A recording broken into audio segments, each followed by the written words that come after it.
Hey everyone, welcome to this very special Tom's Hardware CES era, CES timeframe broadcast. We've got a very special guest today, Tom Butler of Lenovo, where we're going to talk about the exciting new ThinkPads that were announced this week. As always, I'm Tom's Hardware Editor-in-Chief Avram Pilch, and I'm joined by editor Michelle Earhart, who also runs the weekly Tom's Hardware show, which is always at 3 p.m. on Thursdays. And today we'll be talking, just a quick pitch. In 2 hours, we'll be having that show and talking about the best products of our best of CES winners. So you can hear about that. But what's really important right now is Tom is with us, and we're going to talk about the amazing new ThinkPads that were announced this week. And he's even got some with him. And of course, we're taking your questions live. So please post some if you're on YouTube or Facebook. It's easy to put them in the chat. So how has your CES been so far, Tom? It's a great question. Very virtual for the second year in a row. We did have the great fortune of we did a quick pivot and we're able to go to New York City and actually meet. Abram, we saw you on Monday to get some face-to-face time, because part of the challenge, of course, when we talk about these devices is you really need to get your hands on them. You need to feel them. You need to size them, feel the quality, the weight, the thickness, and the keyboard, just experience the device. And so we were, as CES sort of headed into move to virtual, we really wanted to scramble to get as much hands-on as possible. And certainly as we launch these products, of course, hope everyone can get their hands on them, because we're very, very excited about the lineup we have this year. Yeah, there's just certain things that you really can't experience virtually. So I really appreciated your coming. Some of the highlights for me were getting to actually type on some of the keyboards, which of course for ThinkPad is a big deal. They were, of course, as we expected, just the same as usual, really snappy, world-class keyboards. We getting to see the new ThinkBook Plus Gen 3 with its really innovative screen. Yes, you can see pictures of that, but being able to see how the software works and the different features of it was really cool. And obviously getting to see and literally feel the cover, the vegan leather cover on the Yes. ThinkPad Z series, which is a really innovative new step for ThinkPad. So we already have a question in the chat room, but before we get started, for those folks who haven't been following the news, we want to quickly run through what some of your highlights are. Sure. Yeah. So I'll start. I'll just kind of go pretty quickly through, and I can certainly show the devices as well on screen. With this year at CES, we're announcing our 10th anniversary, or 10th generation of the X1 Carbon.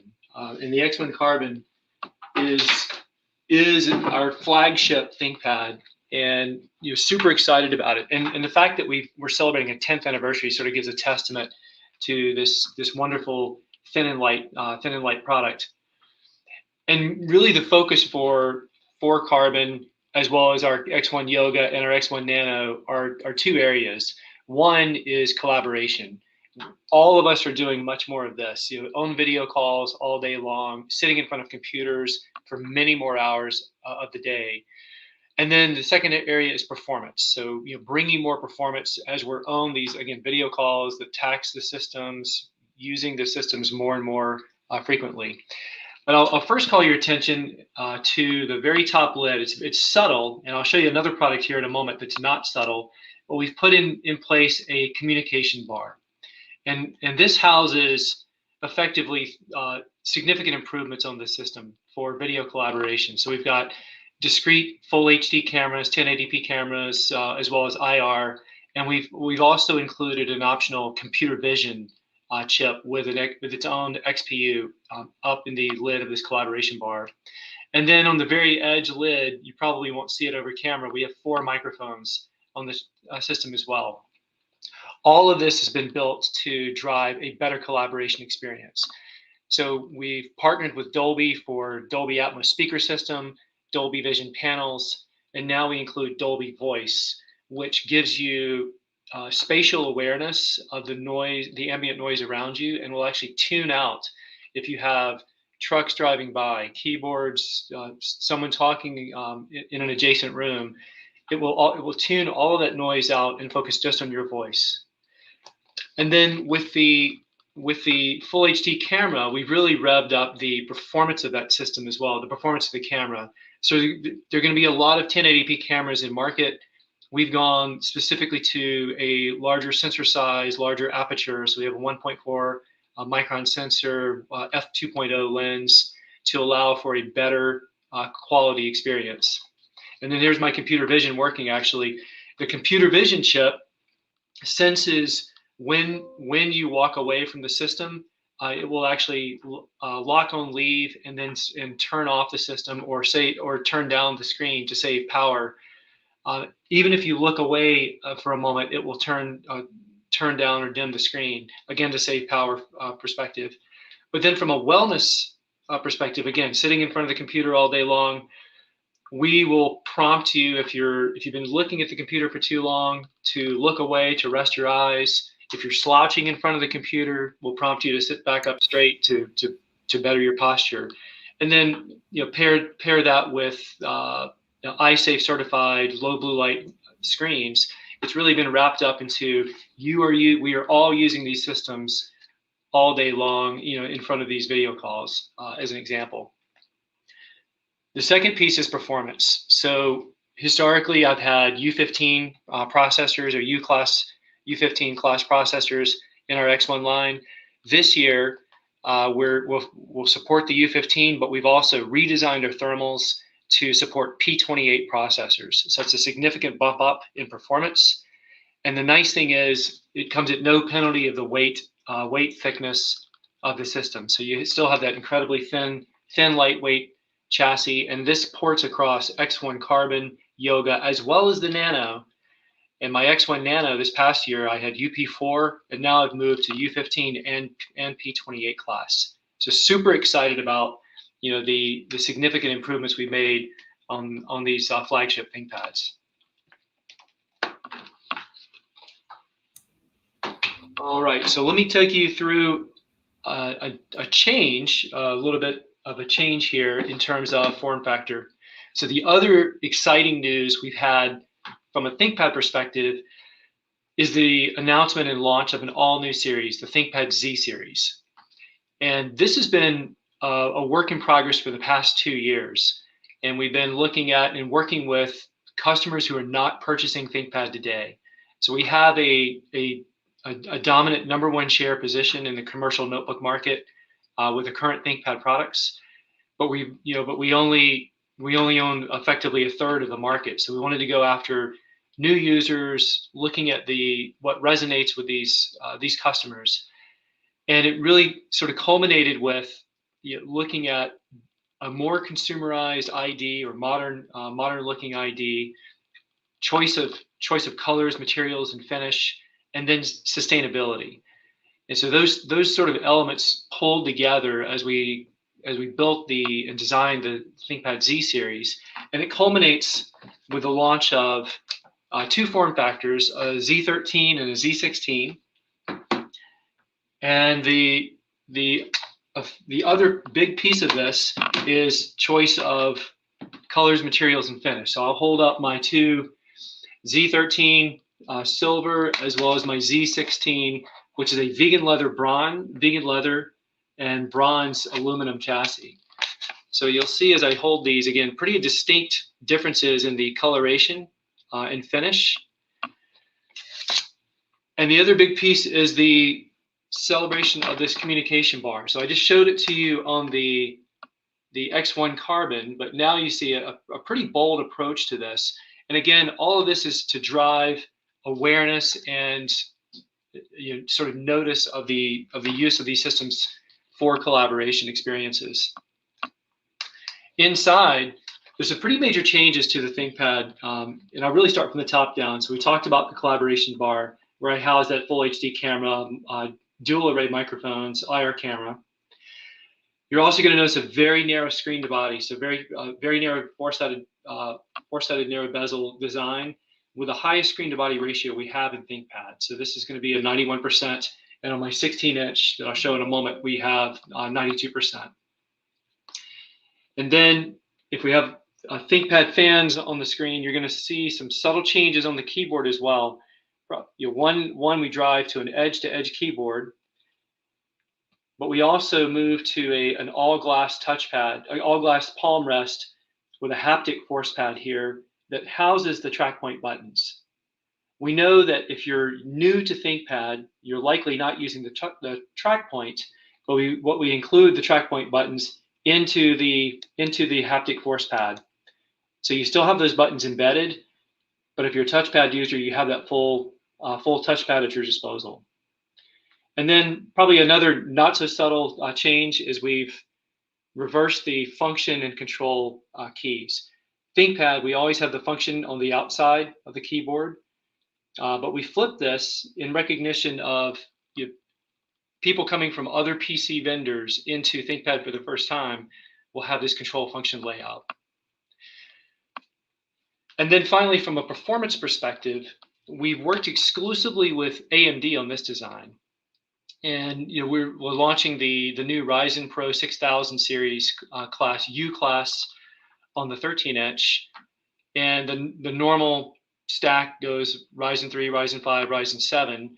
But we've partnered with them as we've really effectively been working on this for 2 years in co-engineering, co-developing the thermal, the system, and the specs for an exclusive Ryzen Pro 7 Z to this design. So if you're looking for the very best performant 6000 series platform, it's going to be this platform. It's not only going to be the best performer, but it's going to have the most battery life, the most efficient platform.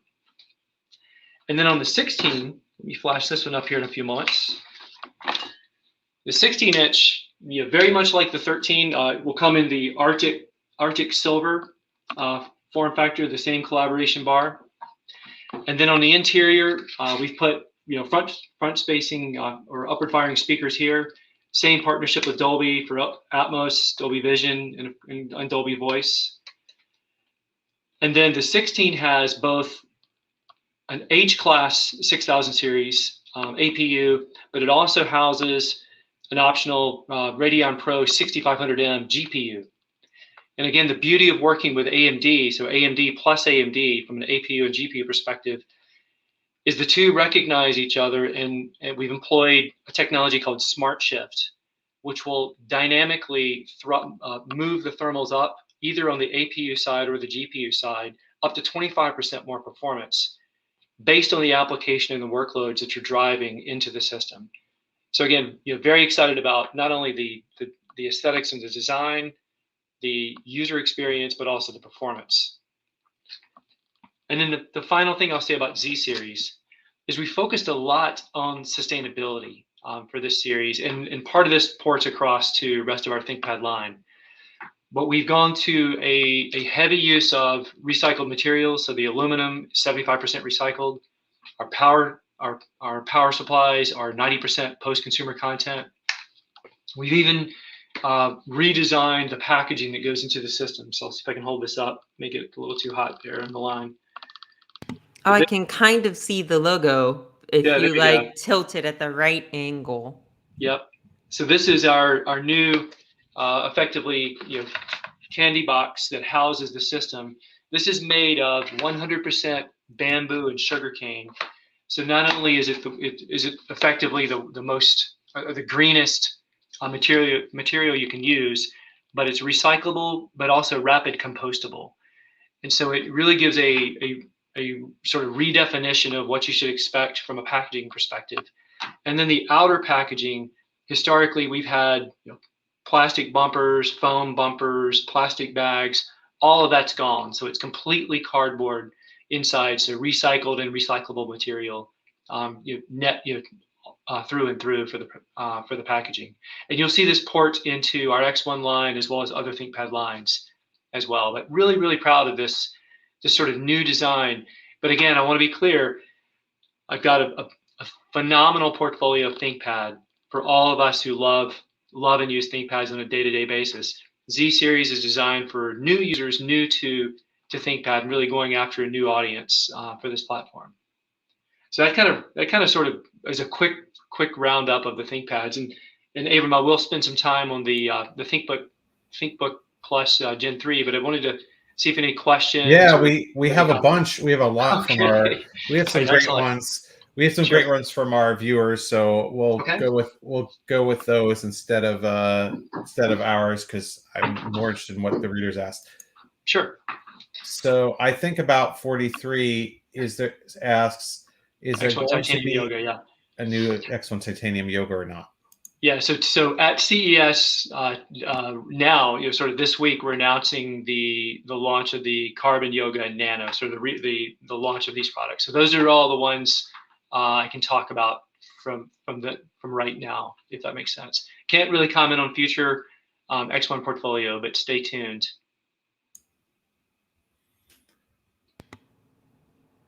Great.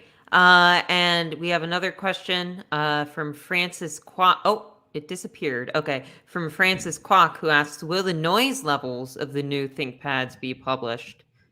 So the fan noise levels, yeah, we will publish those. We'll have data sheets and spec sheets. They're actually going to start hitting the web as we get closer to announce. I should have said the availability of these platforms as well. So our Carbon Yoga Nano will be available in March of this year, and then the Z series will be available in May of this year. So again, you'll see more specs and details coming as we get closer to the announcement the launch of these products. Do you have any like anecdotal experiences that you can share on that, or? These, not with these platforms. These are early. We're about 2 cycles out from launch with these levels, so they're going to be running. They're going to be running a little bit more fan wise, but we know sort of where they're going to model. They are going to be exceptionally cool and quiet. It's a lot of this is based on the efficiency we're seeing, both with the Intel 12th Gen platforms on the X1s, as well as the Ryzen Pro 6000 platforms on the Z series. Great. I'm especially curious about the Z series because of those AMD chips and the enhanced power that they have. Yes, yeah, those and even as we've indexed this year's platforms using the Ryzen Pro series, they run quite efficiently. We've seen over the years, you've seen sort of the Ryzen platforms continue to drive up performance, but the efficiency or the battery life has been increasing as we've stepped through these platforms. So I think you're all going to be very pleased with the performance and efficiency we're going to see on the 6000 series with these new Z series. So we have another question from I think about 43. ThinkPad key travel has been getting shorter. Why is that? And why don't you make one line with longer travel keyboard? No, that's a great question. So I appreciate the question on the keyboard. I mean, I'd say we're very maniacally focused on keyboard travel. And Abram, you know this, but we've modeled, so we historically 2.0 travel, 1.8 travel. We've come into sort of a 1.5 level travel as a sweet spot. The X1 Carbon I just held up is a 1.5. The Z series is a 1.35. And we've been testing sort of the give and takes of the 1.5, 1.35. I can tell you that the focus that we put on these keyboards and the travel we put on, and I'm going to come back to your longer travel question in a moment, in terms of the force curve required, both in the initial press, the full travel, the grams per force required, the landing zone, the soft landing zone that it requires, as well as the rebound. We model that to, regardless of the travel, we model it to the same. So your feeling as you port from one to another, if you go from a 1.5 to a 1.35, yes, if you really sit there and focus on, you can detect a 1.35 to 1.5. But we found that those two are close in feeling. I believe that the question is really driven by coming off of 1.8 travel into the 1.5. That is a bit of a step change, but you're going to find that same force curve modeled as you came in.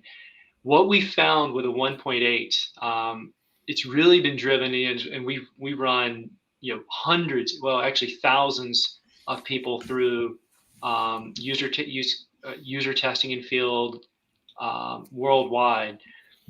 The market has been pulling sort of gravitationally to thinner, lighter chassis, and we just can't fit the 1.8, for example, in my X1 Carbon. I don't have the headroom to build that keyboard, as well as have motherboard, have battery, have ports into the system.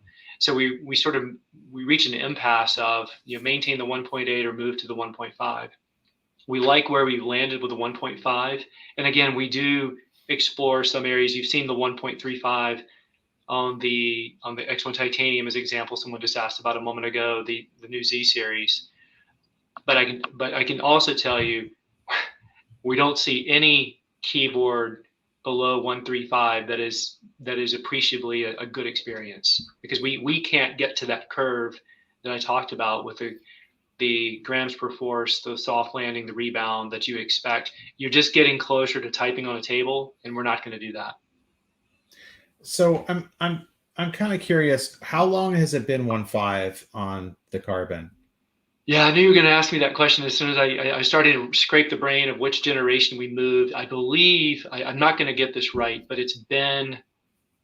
I believe it's been over 5 years. I can't quite remember.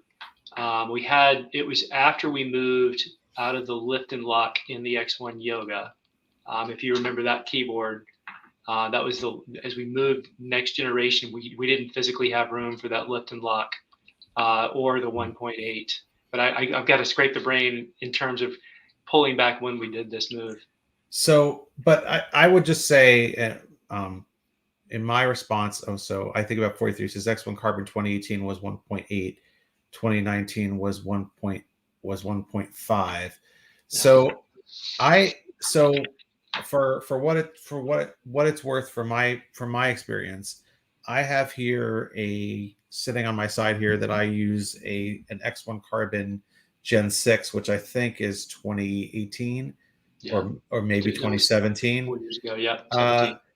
So that would be a 1.8 if I think about 43 is correct, right? And I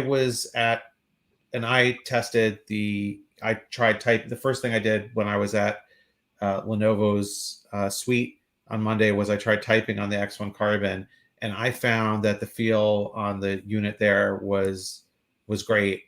I couldn't tell a difference between that and the one that I have here that's 1.8 that I use every day. And the other ones that I have tested, like the X1 like the 9th gen that we tested a few months ago, also feel great. So I think there's a point of diminishing returns below which it would not be good. But I think from my perspective, 1.5 has been fine. I think it's really all about the feel. And if you can achieve the right feel, with 1.5, then or 1.35, for me anyway, I think that's fine. It's got it. I think what people fear when they're typing is they don't want to bottom out. They don't want to hit the bottom with a lot of force. Exactly. So if you can do it well, and we've seen some other notebooks that, while not quite up to ThinkPad keyboard standards, have managed to give a decent typing experience with 1mm travel. I think if you can do it well, then if you can give the right type of feedback, then it's going to be fine. Now, obviously, the nice thing about the tech community and the ThinkPad fans is that they're very opinionated. So maybe they can tell the difference, and it matters. But I find that it's all about the snappy feedback and not feeling like you're hitting a rock when you type. And it felt perfect to me when I was testing it on Monday. So that's my response to the question. We have another question from John Hooper, who says, "What will the Linux experience be like?" Yep. So that's a great question, John. On the GPU side, we're still working. As I said, these products are going to be launched in May. So we're still working through the Linux certifications for these platforms. I don't know what the experience is going to be like, candidly, at this point with the DGPU, but we are working through to get these to Linux certified as well. So again, stay tuned for that. I know it's early days, and I wish I could give you more details.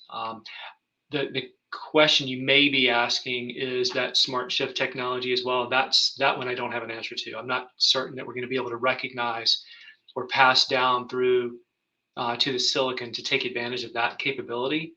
But in terms of support, we're working through to get the Linux certifications. Awesome. So this next question is interesting to me because maybe I'm a bit young, but the track point has never been a big draw to ThinkPads for me, aside from the aesthetics of it. But Avram just been some ThinkPad fans. It's very important. So when I hear the haptic touchpad, obviously, I think that's the obvious next step. But if you just use the track point, is that going to make it more difficult to use the integrated buttons? Can you use the Z series with just the track point and the buttons without having to worry about using the touchpad? Yeah, that's a great question. So we are this haptic force pad will be customized and tunable. So you're going to be able to tune effectively a soft, medium, hard in terms of the level of click and the responsiveness you get out of that force pad. Because if you haven't used a force pad before, there was a question earlier about the X1 titanium. That was actually our first implementation of force pad in the ThinkPad. But you'll be able to tune that. You'll also be able to tune the area of the force pad. So, like I said before, you can have the built-in left click, right click for the track point. But if you want to just make it a full force pad for touchpad use, you can do so as well. But the other thing we've done is, in recognition of the track point and recognizing customers new to ThinkPad may not know what the track point is, we wanted to add value or function to the track point. So we're implementing a quick access menu for collaboration settings. And again, I'll try to get this. It may be messed up with the light a little bit, but yeah, I don't think we can see it. It's all right. But what I'm seeing, is it like a radial menu then, or something? Yeah, so effectively, it's going to be invoked by double tapping the track point, and it's quick access to settings such as camera, brightness, contrast, mute detection, microphone settings. You can also go in and enable or configure the track point buttons. Again, for that force pad, or also tuning the soft, medium, and hard responsiveness. We wanted to add these quick access settings because many of us are sitting on a variety of collaboration calls these days. It could be Teams, Zoom, BlueJeans, Google Meet, etc. All of those have settings for camera, microphone, but they're all in different areas. So we wanted to bring value to the track point, even if you're not a track point user, and certainly use a track point as a pointing device. But if you don't, you still have that quick access menu. And I just pulled up a rendering of it. Again, it doesn't really show up on camera, apologies. But that's just another way we wanted to bring and sort of draw attention. And, hopefully we actually bring people to the efficiency of the track point, because your hands on the keyboard, it's the most efficient mousing you can do versus lifting off the keyboard, coming down to touchpad or over to mouse, just always having the hands on the keyboard. That's really clever, using it as a kind of hotkey like that, because as much as Avram tells me, I don't have to take my hands off the home row, I don't have the muscle memory built in for the track point. So I love to see track point innovation happening in 2022, track point 2.0 in a way. Yep. Yeah, so we have some other questions. Jorge asks, is Lenovo going to produce tablets with detachable keyboards like the ThinkPad 10 series? Yeah, so in terms of the tablets, nothing I can comment on today, but stay tuned and watch this space, because I think you're going to see, you will see some things in that space, the tablets and effectively detachables. We ThinkPad have in market actively the X12 detachable, which is a full performance Core i performance effectively a notebook with full size keyboard, 12-inch device, but you're going to see some more things in this area as well. Because the ThinkPad 10, what you're trying to drive to is that smaller screen, smaller footprint. You guys are trying to get me on roadmap. So we have another question here from John Hooper, who asks, durability is important with portable devices. Yes. So just curious, is this mil spec? Is this like what type of protection does this have? Yeah, so all of our ThinkPads undergo what we call a ThinkPad torture test criteria, and included in that is mil spec testing. And there's a variety. By the way, there are a variety of flavors and elements of mil spec testing. But what we did, and I'll give you just a very quick history on this. Before mil spec testing, we were running ours through, well, again, our torture chamber, right? We have in our labs in Yokohama, Japan, on the floors, we have shake vibration, corner drops, key depression, top depression for LCD as well as lid control. You go into our labs, and it's just a massive amount of noise and drops and bangs. Mil spec testing started coming out, and we ran ours through mil spec testing, and we're like, oh, we passed these specs because we're already doing this, if not even more. And we started adding and sort of building out the mil spec testing sort of as the checklist based on a lot of the tests we were already doing. The heat, the altitude, the pressure, the noise. These Z series will be doing the same thing. We'll be doing the same corner drops, the same depression, same weighted, the same shake and vibe. I'll give you just a fun story. The shake and vibration platform we have in our labs, when we moved to a new building, we had to move it out of the building into an adjacent facility because it was shaking the building so much. It's a 10-story building. People thought they were experiencing an earthquake because it was in the basement of the building, shaking, effectively shaking at the foundation. So that gives you sort of the level of the torture testing that we do. So bring down the HQ testing a laptop. Yes. Great. So to sort of move on to another question from John Hooper really quickly. As USB-C functionality is different, AMD is adding USB Gen 4. What features will be supported with the I/O of this device?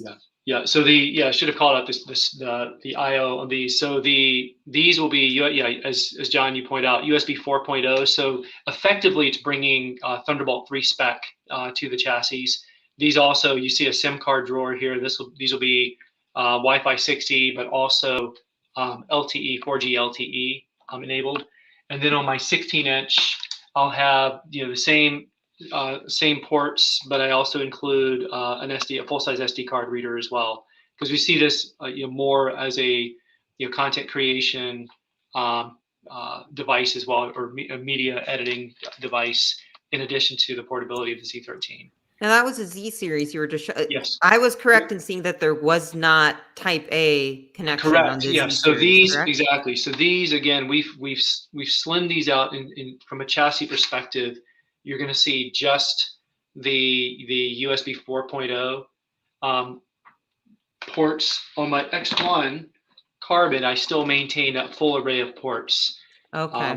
So you'll see the full US Thunderbolt 4 in this case, being an Intel platform, full-size HDMI, and then 2 full-size USB-As as well. Sorry, somebody just rang my doorbell. Do you need to get that or? No, keep going. Okay.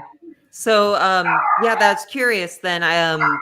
Sort of leads us into our next question from I Think About 43, who asks, can you tell us why the Z series only has USB-C? I assume that's probably to maintain thinness, but exactly. Yeah. So when we looked at this, and apologies, I've got my dog. Does the dog come with the laptop?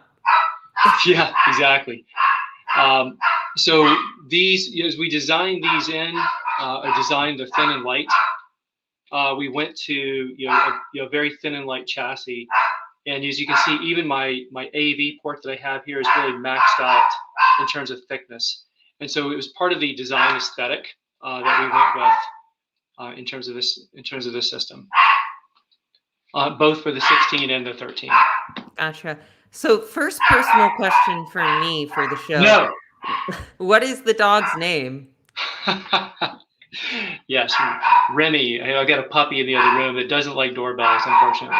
It's unfortunate timing. If you give me 1 second, I'll be right back. And Go for it. Avram, do you have any?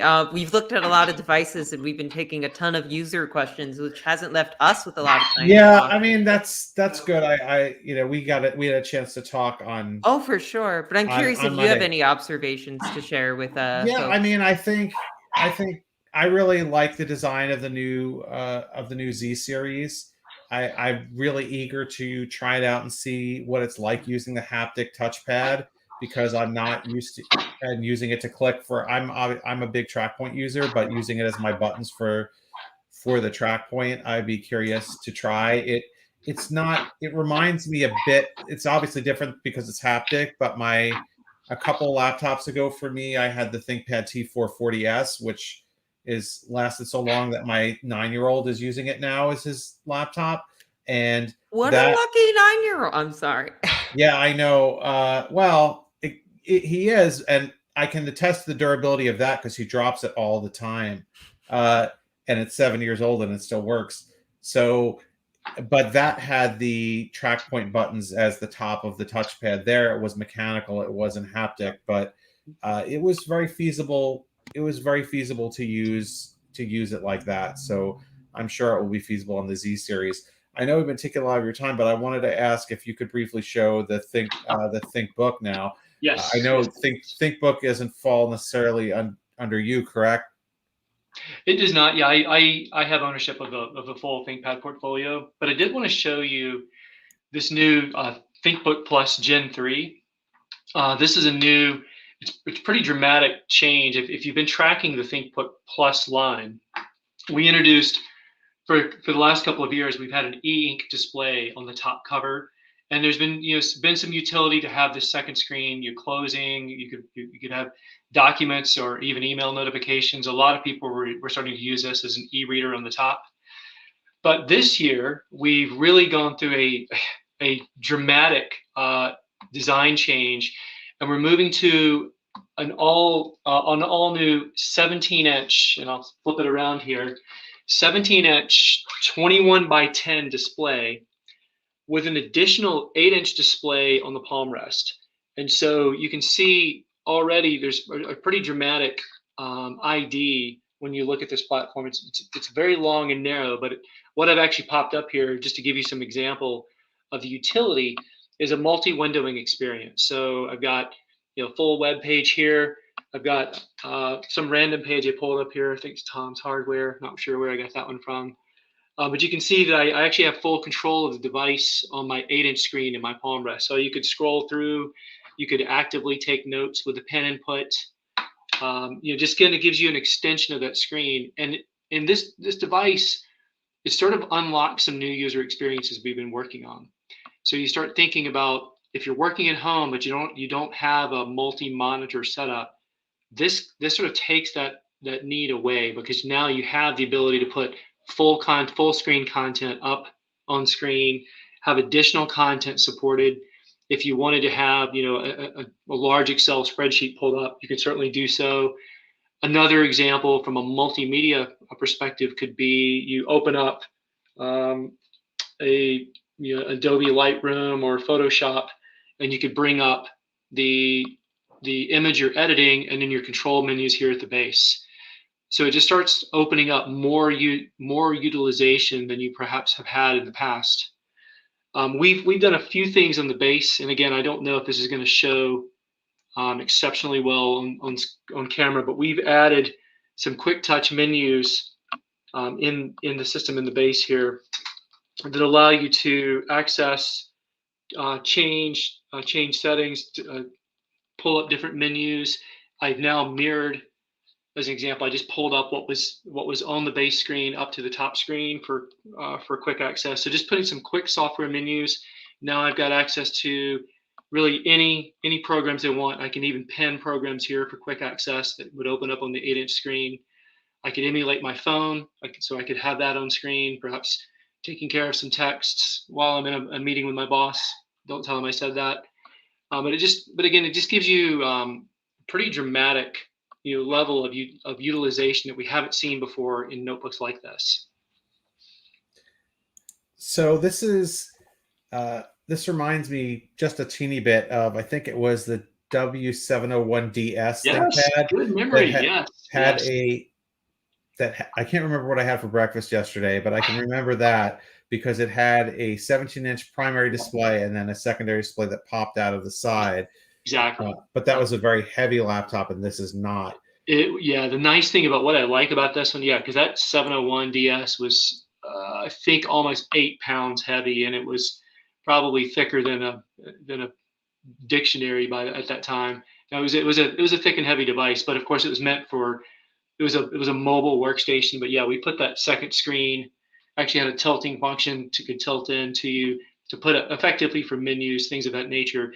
So think of this as sort of the modern rendition of that, but it comes in a thin and light chassis. So it's 4.4 pounds or 2 kg.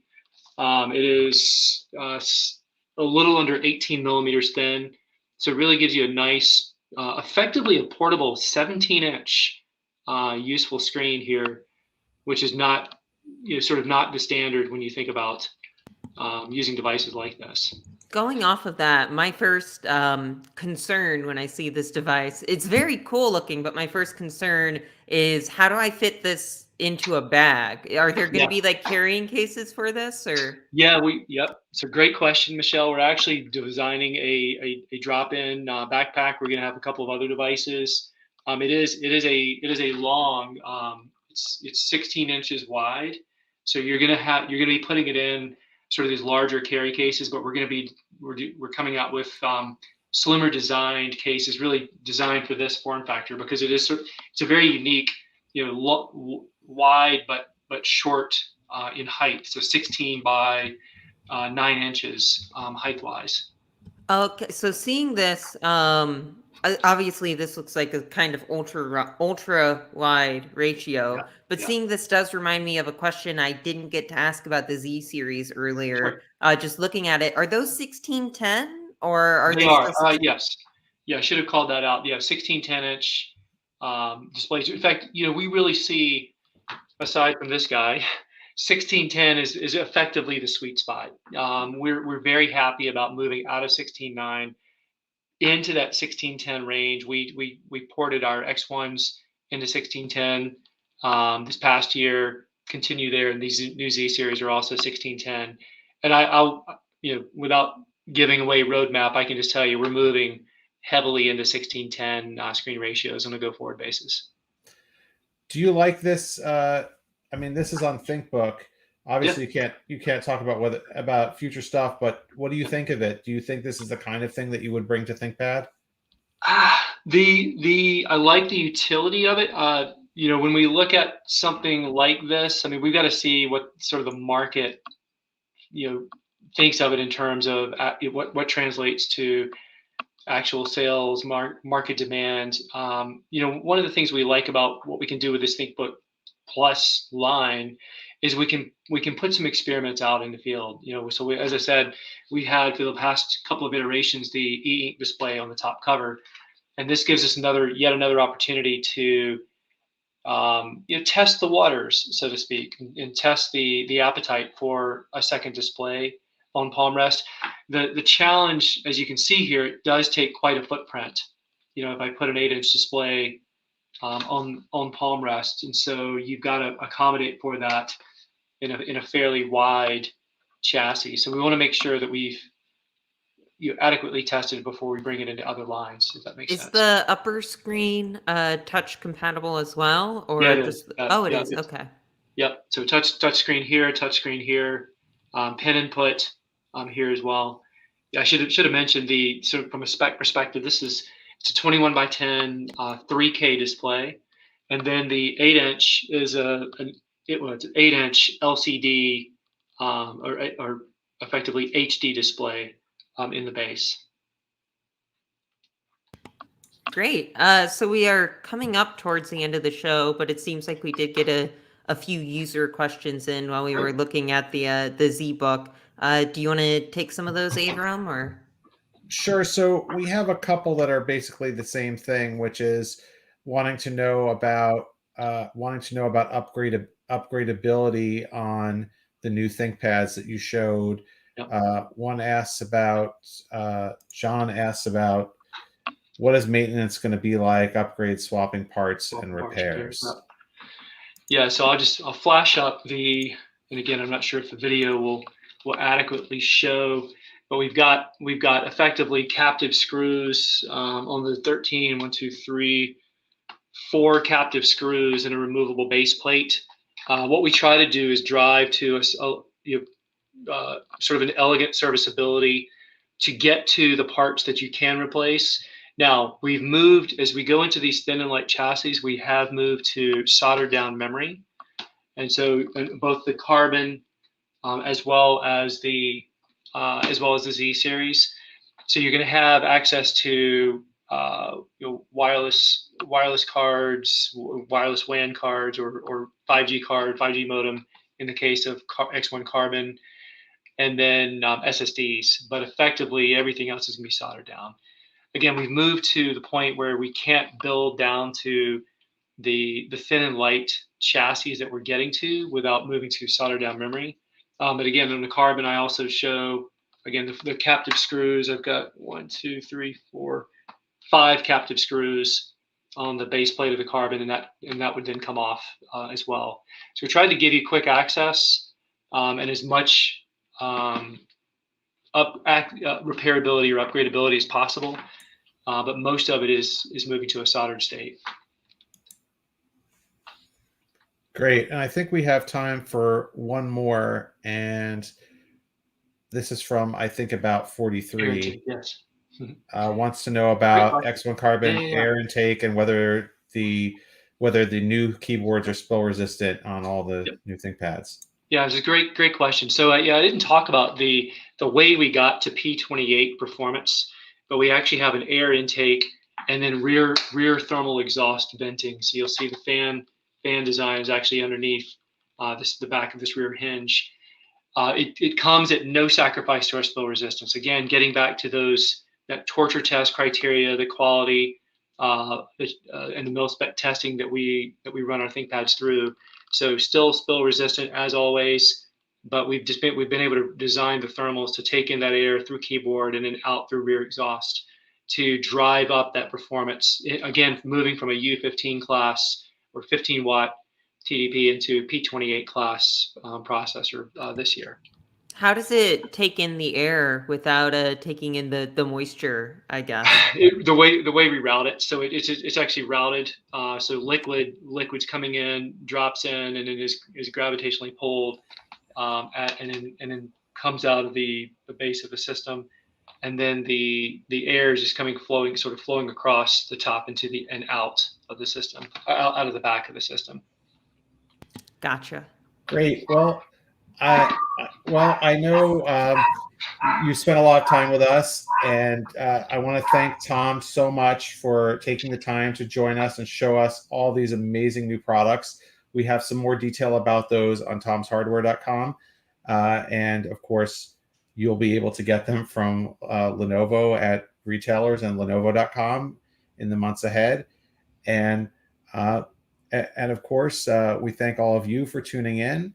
And we, for those who are interested, we're going to have a show about the products of CES. One of the best products of CES, one of which is a ThinkPad. At 3 p.m. So we will see you then. Bye, everyone. Well, thanks very much. Thanks for the questions. Bye, as well. everyone. Really I'll let you get back to Remy.